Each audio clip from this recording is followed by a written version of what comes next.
Our next guest tonight is the lead singer of the legendary punk band, the Ramones. They've just released Hey Ho, Let's Go, a collection of some of their greatest hits. Here's actually my favorite clip of these guys from Rock and Roll High School.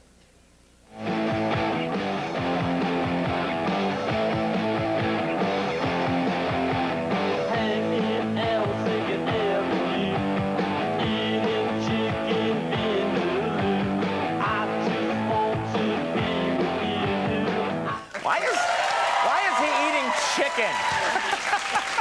Please welcome Joey Ramone.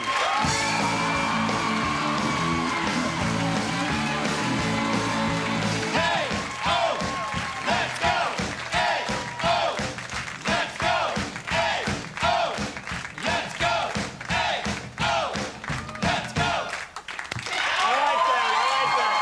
Wait. What? Can we hear that again? Can you hear that again? 1, 2, 3.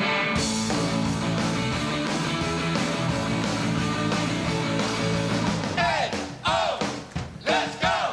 Hey, oh, let's go. Hey, oh, let's go. Hey, oh, let's go. What do you think? That was very catchy. Very, very good. I like that. That's not fair. Yeah, got a good beat. They do it well. High praise, indeed. You know, there is a lot to talk about here, and first thing is, I don't think people today appreciate how much you guys changed the whole scene of music. You started the punk movement. You guys were doing it in '74, which is 2 years before the British punk movement, isn't that right? Right, right. And actually, even more. Even more? Yeah. Okay, so we're talking maybe 3, 4. You guys were doing this in the 50s. You know who appreciates us? Green Day and the Offspring. Right, right. There's a lot of bands now that have said this was the band. When you guys first came along, you didn't sound like anybody else. You didn't look anything like anybody else. How did the average people react to you back then? Like we were aliens. Like we were from Mars. Right. I remember this agency Premiere, they booked us and they wanted us to get more wider exposure. So they put us on tour with, not on tour, but we did a show with Toto in the middle of St. Charles, Louisiana. It's supposed to be the most dangerous place on earth. And we played some basketball stadium. It was us and Toto. And the kids we drove about 15 hours out of the way to get there because we had just done like 9 shows like prior. We get there and we're tired. We go on, we play the show, and everyone's just staring at us like we're from Mars or something like that. Right. There's a story I read somewhere where you guys are coming out. You're coming out of a van, right. And some woman saw you, and she went up to your manager. Do you remember this story? Yeah, she went up to our road manager, Monty, and she said, "How nice of you to take care of these retarded people."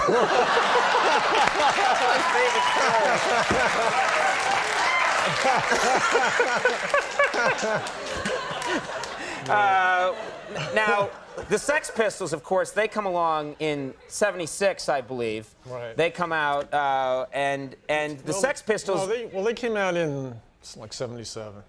Oh, okay. We had 3 albums out before they had their first. Right. You guys came first. We established that. We're not going to fight about that. Okay. But the Sex Pistols just said they wanted to fight you guys. Isn't that right? Because there was a perceived rivalry, but the Sex Pistols actually wanted to fight you, and you didn't. Well, when we first met them, it was our first tour over there, and yeah, they wanted to come on like they were gonna they wanted to that's how they were. They wanted right.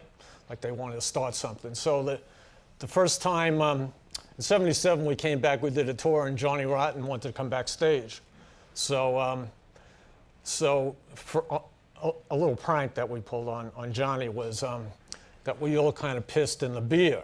And Johnny, what do you mean you kind of pissed in the beer? We did.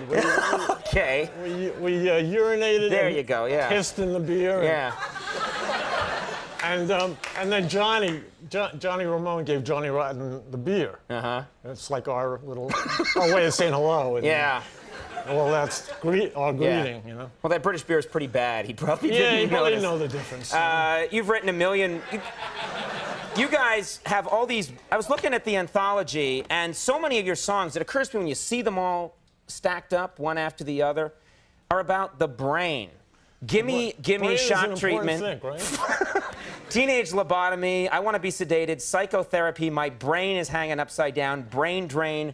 Why this fascination with the brain? We're screaming out for help. I hope you get that. Help us, please. Have you ever, I mean, you are probably have one of the most recognizable looks in rock and roll. Have you ever thought for a second about doing something different with your hair, cutting it? I did think about it. You did think about But it? I don't look good in short hair. When I was a kid, I used to have short hair. My mom, you know, they used to take me to the barber shop, but you know that stick they used to like stick up your hair? It was like What? No. I don't think that was a barber shop. I don't know what the hell was going on. I think it was You know when they grease you up at the barber shop? I guess in the 50s they would do that. Right. Well, I disagree because we have computer graphics here, and we actually thought, let's see what Joey looks like with a conservative hairstyle. Can we take a look at this, please? I think. You like that? That's me.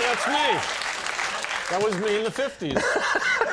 That's a Keanu Reeves thing happening there. Are you, you're still a single guy playing the field. Do you ever think you'll settle down? I hope so. Yeah? At some point. You want to do that, or you like living the lifestyle? I like the life. Yeah. The life. Let's talk more about the life afterwards, shall we? You know what? We got to have you come back. I hope you can come back and talk. We'd love to have you guys come on and perform because we're huge fans. Yeah. Telephone call from Johnny Rotten. That's that microphone. Yeah. Yeah. It's your barber from the 50s. Yeah. Right. He wants you to shut up. Hey Ho, Let's Go. The Ramones anthology is in stores now, and the booklet that comes with this thing is great. They really did a nice job. Yeah, Ronald did a great job. Really tells the whole story. And you're doing a benefit for the Independents Thursday night at Don Hills in New York City because their equipment got stolen, right? Right. Everything got stolen, all their personal belongings and their van. They'll be performing nude. All right. Barrels. It was a real pleasure having you on. Thanks for doing it. Joey Ramone, everybody. We'll take a break. We'll be right back.